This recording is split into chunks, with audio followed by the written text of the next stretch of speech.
पिता पुत्र आत्मा नाम रे आमेन। आपण मान समस्त को जय जेसु। हमें प्रार्थना करिबा। नमस्ते मरिया अनुग्रह पूर्ण प्रभु तुमरी संगे नारीगणक मध्य तुम्हें धन्य एवं धन्य तुमर गर्भफल जीशु। ओई परमेश्वर माता अपनी मरिया अम्बानी पापी अम्बान का निमंते वर्तमान और अम्बान मरण समय निवेदना कर कृष्णटारे मोर स्नेहर भाई भाई मैंने मुझे समस्त को यही दैनिक आहार प्रोग्राम को मु स्वागत जनावि। आज हूँ फेब्रुआरी मास 27 तारीख शुक्रवार दिन। आज समाचार माथुली समाचार 5 अध्याय 20 रु 24 पर्यंत आम शुणा। तेणु मु तुम मान कहूँ तुम मानकर धार्मिकता धर्मशास्त्री और फारसी मान धार्मिकता अपेक्षा अधिक नहेले तुम्हें माने कदा भी स्वर्गराज रे प्रवेश करि पारिबो नाही। तुम्हें माने शुणिअछ पूर्व काल रे लोक मानंकु कुहा जायतिला नरहत्या करिबो नाही एवं जे कही नरहत्या करे से विचार योग्य हेबो। किंतु मु तुम मानंकु कहूची जे कही अपना भाई बा भौणी उपरे क्रोध करे से विचार योग्य हेबो। पुणी जे कही अपना भाई बा भौणी को अपमानित करे से महासभारे विचारित हेब। आवरी मध्य जे कही अपना भाई बा भौणी को निर्बोध बोली अभिशाप दिए से नरक अग्निर योग्य हेब।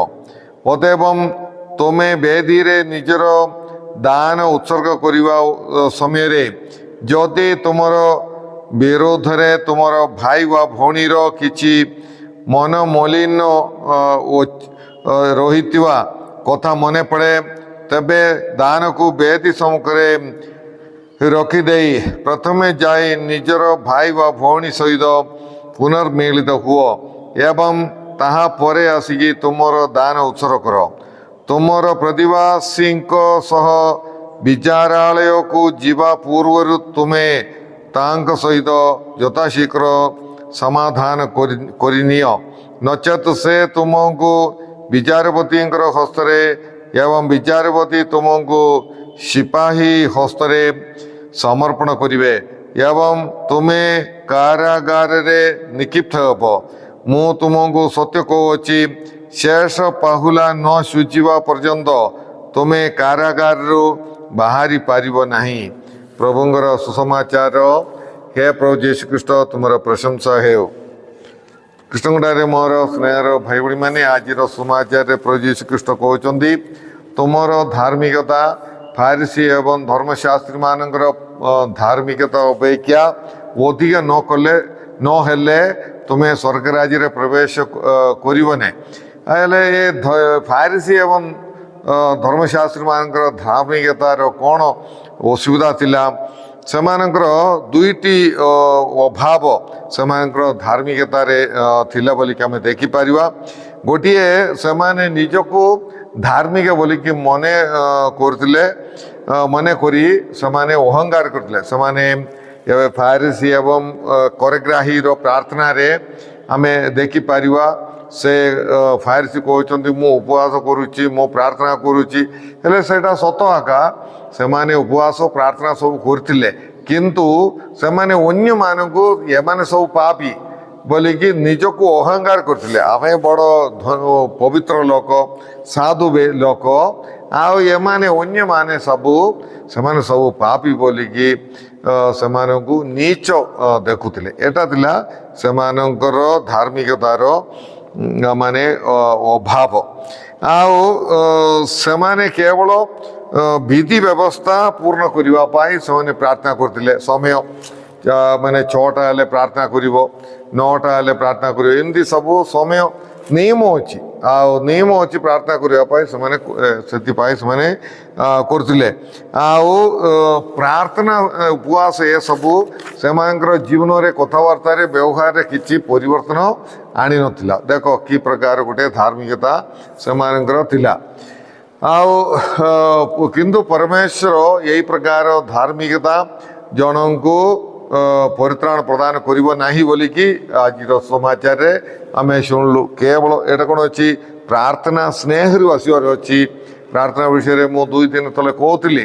ଆଉ ତେଣୁକରି ବାପା ପୁଅ ମା ଝିଅ ଏଇ ପ୍ରକାର ଗୋଟିଏ କନଭରସେସନ୍, ଗୋଟେ କଥାବାର୍ତ୍ତା ଗୋଟେ ସ୍ନେହରୁ ଆସିବ, ହୃଦୟରୁ ଆସିବ। ଏହା ହେଉଛି ପ୍ରାର୍ଥନା। ତାପରେ ପ୍ରାର୍ଥନାର ପ୍ରଭାବ ଆମର ଜୀବନରେ ଦୁଷିବାର ଅଛି। ଆଉ ଧାର୍ମିକ କାର୍ଯ୍ୟ ଗୁଡ଼ିକ ମାନେ ଅର୍ଥାତ୍ ପ୍ରାର୍ଥନା, ଉପବାସ, ଦାନ ଧର୍ମ, ସେବା ଇତ୍ୟାଦି କେବେ ଲୋକମାନଙ୍କୁ ଦେଖାଇବା ପାଇଁ କରିବାକୁ ନାହିଁ।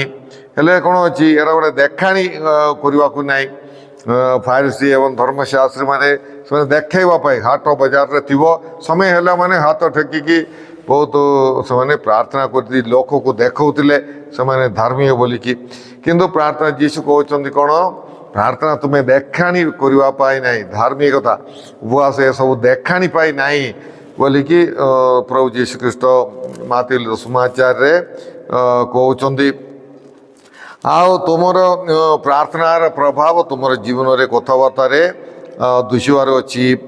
ଆଉ ପ୍ରକୃତରେ ଯେ ଧାର୍ମିକ ସେ ଦୈନନ୍ଦିନ ସ୍ନେହରେ, ଦୟାରେ, ଅନୁକମ୍ପାରେ, ଭକ୍ତି ବିଶ୍ୱାସରେ ବଢ଼ିବାର ଅଛି। ଦେଖ, ଗୋଟେ ପ୍ରାର୍ଥନା ଗୋଟେ ଖତ ପରି, ଗୋଟେ ଗଛ ବଢ଼ିବା ପାଇଁ ଖତ ଦରକାର, ସେମିତି ଆମର ଜୀବନରେ ପ୍ରାର୍ଥନା ଆମର ଏସବୁ ପୁଣ୍ୟ ଅର୍ଜନ କରିବା ପାଇଁ ଆମକୁ ସାହାଯ୍ୟ କରିବ।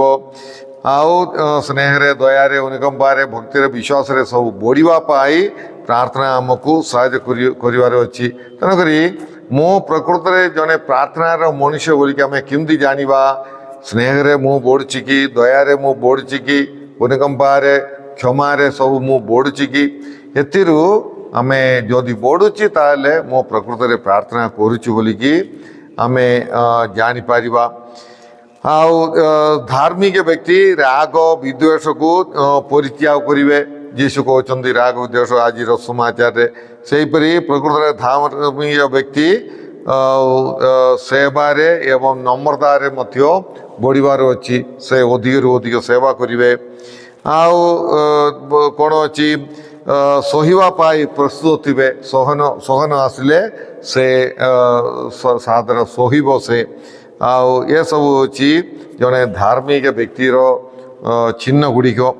ଆଉ ଯୀଶୁ ଇଚ୍ଛା କରୁଥିବା ଧାର୍ମିକତା ଏଇ ପ୍ରକାର ଧାର୍ମିକତା, ଶତ୍ରୁମାନଙ୍କୁ କ୍ଷମା ଦେବା, ସେବା କରିବା, ଆଉ ଦୟାରେ, କ୍ଷମାରେ, ଅନୁକମ୍ପାରେ, ଭକ୍ତିରେ, ବିଶ୍ୱାସରେ ବଢ଼ିବା, ଏସବୁ ପ୍ରକାର ଧାର୍ମିକତା ଯୀଶୁ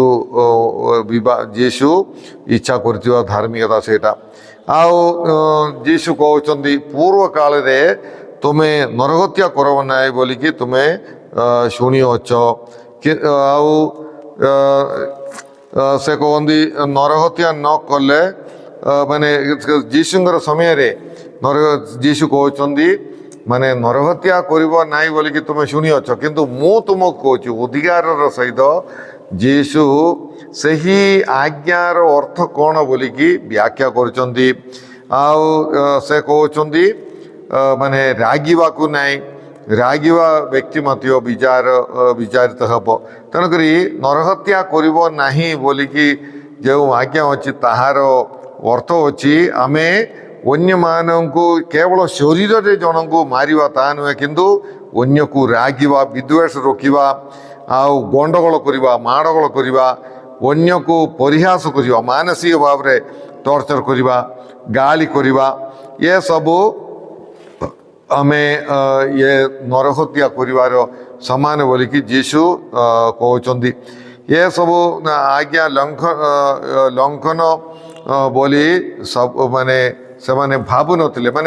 କ'ଣ ଅଛି, ନରହତ୍ୟା, ମୁଁ ତ ନରହତ୍ୟା କରୁନାହିଁ, କିନ୍ତୁ ରାଗ ବିଦ୍ୱେଷ ରୋକିବା ଲୋକ ସେଟା ପାପ ନାହିଁ, ଭୁଲ ନାହିଁ ବୋଲିକି ସେମାନେ ଭାବୁଥିଲେ। ଯୀଶୁ କହୁଛନ୍ତି ଆଉ ଅଧିକାରର ସହିତ ସେ କହୁଛନ୍ତି, ମୁଁ ତୁମମାନଙ୍କୁ କହୁଛି ବୋଲିକି ଅଧିକାରର ସହିତ ସେ କହୁଛନ୍ତି ଆପଣ ଭାଇ ବା ଭଉଣୀ ଉପରେ କ୍ରୋଧ କରିବାକୁ ନାହିଁ। ଆଉ କ୍ରୋଧ କରିବା ସେମାନଙ୍କୁ ଘୃଣା କରିବାକୁ ନାହିଁ। ଅପମାନିତ କରିବାକୁ ପାଏ ନାହିଁ, ନିର୍ବୋଧ ବୋଲି କହିକି ଅଭିଶାପ ଦେବାକୁ ନାହିଁ ବୋଲିକି ପ୍ରଭୁ ଯୀଶୁ ଖ୍ରୀଷ୍ଟ କହୁଛନ୍ତି। ତେଣୁକରି ଏସବୁ ଆମେ ଯଦି କରିବା ଏହାର ବିଚାର ଆମେ ବିଚାରିତ ହେବା, ଏସବୁ ବିଷୟରେ ଆମର ବିଚାର ହେବ। ଆମେ ମାନେ ସେହିପରି ଆମେ କାହାକୁ ମାନେ ହତ୍ୟା ନ କଲେ ମଧ୍ୟ ଆମେ କଥାବାର୍ତ୍ତା ଦ୍ୱାରା ଓ ବ୍ୟବହାର ଦ୍ୱାରା ଅନ୍ୟମାନଙ୍କୁ ମାରିଦେଲା ପରି ମାନସିକ କଷ୍ଟ ଦେଉଛୁ, ବେଳେବେଳେ ନାଇଁକି ମାନସିକ ଭାବରେ ସେମାନଙ୍କୁ କଷ୍ଟ ଦେଉଛୁ। ଆଉ ସୋସିଆଲ ମିଡ଼ିଆରେ କେତେ ଲୋକ ମିଛ ମିଥ୍ୟା ଗୁଡ଼ିକ ବିସ୍ତାର କରୁଛନ୍ତି, ସେମାନେ ଚାରିଆଡ଼େ ପ୍ରଚାର କରୁଛନ୍ତି ମିଥ୍ୟା ପ୍ରଚାର। ଏସବୁ ଠିକ୍ ନାହିଁ। ଏସବୁ ଦ୍ୱାରା ଜଣଙ୍କର କ୍ୟାରେକ୍ଟର ଆସାସିନେସନ୍ ବୋଲିକି ଆମେ କହୁଛୁ, ବ୍ୟକ୍ତି ହତ୍ୟା କରୁଛନ୍ତି ଲୋକମାନଙ୍କର। ଅନ୍ୟମାନଙ୍କୁ ଯାଇକି ସେ ଲୋକର ଜଣଙ୍କର ବିରୁଦ୍ଧରେ କଥା କହିକି ତାଙ୍କୁ ମାନେ ଘରରୁ ବାହାରି ପାରିବା ନାହିଁ ସେମିତି ଲଜ୍ଜିତ କରିଦେଉଛନ୍ତି ଏବଂ ସେମାନଙ୍କୁ ମାନସିକ ଭାବରେ ମାରିଦେଲା ପରି ଅବସ୍ଥାକୁ ପକାଇ ଦେଉଛନ୍ତି। ଏସବୁ ବିଷୟରେ ଯୀଶୁ ଆଜି ଆମମାନଙ୍କୁ ମନେ ପକାଇ ଦେଉଛନ୍ତି। ଆଉ ମାନେ ବଦନାମ କରିବା ଅନ୍ୟମାନଙ୍କର, ଆଉ ଏସବୁ ବି careful, you will be judged by Jesus. ମାନେ ଆମେ ସତର୍କରେ ରହିବାର ଅଛି। ଯୀଶୁ କହୁଛନ୍ତି ଏହାର ସବୁ ବିଚାର ହେବ। ତେଣୁକରି ଆମେ ଏସବୁ ଆଉ ସତର୍କରେ ଆମେ ଜୀବନଯାପନ କରିବା, ସତର୍କ କଥାବାର୍ତ୍ତା କରିବା। ଜଣଙ୍କର ବିରୁଦ୍ଧରେ କିଛି ଶୁଣିଲେ ମଧ୍ୟ ଆମେ ନ କହିକି କାହାକୁ ବଦନାମ ମାନସିକ ଭାବରେ କଷ୍ଟ ନ ଦେବା ପାଇଁ ଆମେ ଚେଷ୍ଟା କରିବା। ସେହିପରି ପ୍ରଭୁ ବଳି ଉତ୍ସର୍ଗ କରିବା ବିଷୟରେ ମଧ୍ୟ, ଦାନ ଦେବା ବିଷୟରେ ମଧ୍ୟ ପ୍ରଭୁ କହନ୍ତି। ତୁମେ ଯଦି ଦାନ ଧରିକି ତୁମେ ମନ୍ଦିରକୁ ଯାଉଛ ଆଉ ତା ଉତ୍ସର୍ଗ କରିବା ପୂର୍ବରେ ତୁମେ ଶତ୍ରୁ ସାଙ୍ଗରେ ମନମିଳନ କର ଅନ୍ୟମାନଙ୍କର। ଆଉ ଜଣଙ୍କର କ'ଣ ଗୋଟେ ତୁମର ବିରୁଦ୍ଧରେ କିଛି ଅଛି ବୋଲିକି ମନେ ପଡ଼ିଲେ ଯାଇକି ମନ ମିଳନ କର ବୋଲିକି ପ୍ରଭୁ କହୁଛନ୍ତି। ତେଣୁକରି ଆମେ ମାନେ ଆମର ବଳି ପ୍ରଭୁ ଉତ୍ସର୍ଗ କରିବେ କି ଆମେ ଶତ୍ରୁତା ରଖିକି ଆମେ ବଳି ଉତ୍ସର୍ଗ କରୁଛୁ କି, ଏହାର ସବୁ ସତର୍କବାଣୀ ପ୍ରଭୁ ଆମକୁ ପ୍ରଦାନ କରିଛନ୍ତି। ତେଣୁକରି ସମସ୍ତଙ୍କ ସାଙ୍ଗେ ମନ ମିଳନ ହୋଇ ଏକତାର ସହିତ ଏକ ମନର ସହିତ ଆମେ ବଳି ଉତ୍ସର୍ଗ କରିବାର ଅଛି। ଆଉ କାଏନ୍ ସେ କ'ଣ ଭାଇ ଆବେଲ ତାର ଭାଇ ପାଇଁ ଶତ୍ରୁତା ରଖିକି ସେ ବଳି ଉତ୍ସର୍ଗ କଲେ, ତେଣୁକରି ତାଙ୍କର ବଳି ପ୍ରଭୁ ଗ୍ରହଣ କଲେ ନାହିଁ। ତେଣୁକରି ବିଦ୍ୱେଷ ଆମର ବଳି ପ୍ରଭୁ ଉତ୍ସର୍ଗ କରି ବିଦ୍ୱେଷ ରଖିକି ଉତ୍ସର୍ଗ କରିଥିବା ବଳି ପ୍ରଭୁ ଗ୍ରହଣ କରିବେ ନାହିଁ। ଆଉ ତେଣୁକରି ଆମେ ମନମିଳନ କରିବା, ତାପରେ ଯାଇକି ପ୍ରାର୍ଥନା ବଳି ଉତ୍ସର୍ଗ କରିବା। ଆଉ ସତ ସଙ୍ଗେ ମନମିଳନ କର ବୋଲି ପ୍ରଭୁ କହୁଛନ୍ତି। ଆମର ମନରେ ଥିବା ଶତ୍ରୁତା ଶୈତାନକୁ ଆମ ଉପରେ କର୍ତ୍ତୃତ୍ୱ କରିବା ପାଇଁ ଆମେ ଦେଉଥିବା ଗୋଟିଏ ସୁଯୋଗ। ଏଇଟା ବହୁତ ଗୁରୁତ୍ୱପୂର୍ଣ୍ଣ। ଶେଷ ପାହୁଲା ପର୍ଯ୍ୟନ୍ତ ତୁମେ ରକ୍ଷା ପାଇପାରିବ ନାହିଁ। ଆମେ କେଉଁଠାରେ ରକ୍ଷା ପାଇପାରିବା ନାହିଁ? ଆମେ ଯଦି ଶତ୍ରୁତା ରଖିକି ଶୈତାନ ହାତରେ ନିଜକୁ ଆମେ ଦେଇଦେବା, ତାହେଲେ ଶୈତାନ ଆମ ଉପରେ କର୍ତ୍ତୃତ୍ୱ କରିବ। ସେ ଆମକୁ ଚଳେଇବ। ଶୈତାନ କୁଆଡ଼େ ଆମକୁ ଚଳେଇବ ଆପଣମାନେ ଆମେ ଜାଣିଛୁ। ସେ ମନ୍ଦ ଆଡ଼କୁ ଆମକୁ ଚଳେଇବ, ସର୍ବନାଶ ଆଡ଼କୁ। ଆଉ ସେ ହି ୱିଲ୍ ଡିଷ୍ଟ୍ରୟ ଅସ୍ ଟୁ ଦ ରୁଟ୍, ମାନେ ସେ ଆମ୍ଭମାନଙ୍କୁ ସର୍ବନାଶ କରିବ। ସେଟା ହିଁ ଆଜିର ସମାଚାରରେ କହୁଛନ୍ତି। ଶେଷ ପାଉଲା ମାନେ ପୁରା ତୁମକୁ ନଷ୍ଟ କରିଦେବ। ତେଣୁକରି ପ୍ରିୟ ଭାଇ ଭଉଣୀମାନେ, ଶତ୍ରୁତା ଗୋଟେ ଭୟଙ୍କର ମୂର୍ଖ କାମଟା, ତାହା ଆମକୁ ପୁରାପୁରି ସର୍ବନାଶ କରିବ। ତେଣୁକରି ଆମେ ସମସ୍ତଙ୍କଠାରେ ଏକତାରେ ସ୍ନେହ ପ୍ରେମରେ ବାସ କରିବା ପାଇଁ ଚେଷ୍ଟା କରିବା। ସମସ୍ତଙ୍କୁ ଆମେ କ୍ଷମା ଦେଇକି ଶତ୍ରୁତା ବିଦ୍ୱେଷ ଏସବୁ ଆମର ଜୀବନଠାରୁ ଦୂର କରି ଗୋଟିଏ ସ୍ନେହ ପ୍ରେମର ଜୀବନଯାପନ କରିବା ପାଇଁ, ଏକତାର ଜୀବନଯାପନ କରିବା ପାଇଁ, ବୁଝାମଣାର ଜୀବନଯାପନ କରିବା ପାଇଁ ଆମେ ଚେଷ୍ଟା କରିବା। ଶତ୍ରୁତା ରଖନ୍ତି ତାଙ୍କର ବିଚାର ମଧ୍ୟ ହେବ। ତେଣୁକରି ଆମେ ସତର୍କରେ ଜୀବନଯାପନ କରିବା ପାଇଁ ଚେଷ୍ଟା କରିବା। ଆମେ ପ୍ରାର୍ଥନା କରିବା। ହେ ପ୍ରଭୁ, ଆଜିର ସମାଚାର ମାଧ୍ୟମରେ ଧାର୍ମିକତା ବିଷୟରେ ଆମ୍ଭମାନଙ୍କୁ ତୁମେ ଶିକ୍ଷା ଦେଲେ ପ୍ରଭୁ, ସେଥିପାଇଁ ଆମେ ତୁମକୁ ଧନ୍ୟବାଦ ଦେଉଅଛୁ। ଆମର ପ୍ରାର୍ଥନା, ଉପବାସ, ଦାନ ଧର୍ମ ଏ ସବୁ ଦେଖାଣି କରିବା ପାଇଁ ନୁହେଁ, ଅହଙ୍କାରର ସହିତ ନୁହେଁ, ନମ୍ରତାର ସହିତ କରିବା ପାଇଁ ତୁମେ ଆମ୍ଭମାନଙ୍କୁ କହିଅଛ ଏବଂ ଏକତାର ସହିତ ସମସ୍ତଙ୍କୁ କ୍ଷମା ଦେଇ ବଳି ଉତ୍ସର୍ଗ କରିବା ପାଇଁ ଆମ୍ଭମାନଙ୍କୁ ତୁମେ ଆଦେଶ ଦେଇଅଛ ପ୍ରଭୁ। ସେଥିପାଇଁ ଆମେ ତୁମକୁ ଧନ୍ୟବାଦ ଦେଉଅଛୁ। ହେ ପ୍ରଭୁ, ରାଗ, ବିଦ୍ୱେଷ, ଶତ୍ରୁତା ଏସବୁ ଆମର ଜୀବନଠାରୁ ତୁମେ ଦୂର କର ପ୍ରଭୁ। ବିଶେଷ କରି ଏହି ପ୍ରୋଗ୍ରାମ ଦେଖୁଥିବା ସମସ୍ତଙ୍କଠାରେ ଏକତାରେ ଜୀବନଯାପନ କରିବାର କ୍ଷମା ଦେଇକି ଏକତାରେ ଜୀବନଯାପନ କରିବା ପାଇଁ ସାହାଯ୍ୟ କର ପ୍ରଭୁ। ଏ ପ୍ରଭୁ, ରୋଗୀମାନଙ୍କୁ ତୁମେ ସୁସ୍ଥ କର। କଷ୍ଟ, ଦୁଃଖ, ନିରାଶାରେ ଥିବା ଲୋକମାନଙ୍କର କଷ୍ଟ, ଦୁଃଖ, ନିରାଶା ଗୁଡ଼ିକ ତୁମେ ଦୂର କର ପ୍ରଭୁ। ସାରା ଜଗତରେ ତୁମେ ଶାନ୍ତି ପ୍ରଦାନ କର।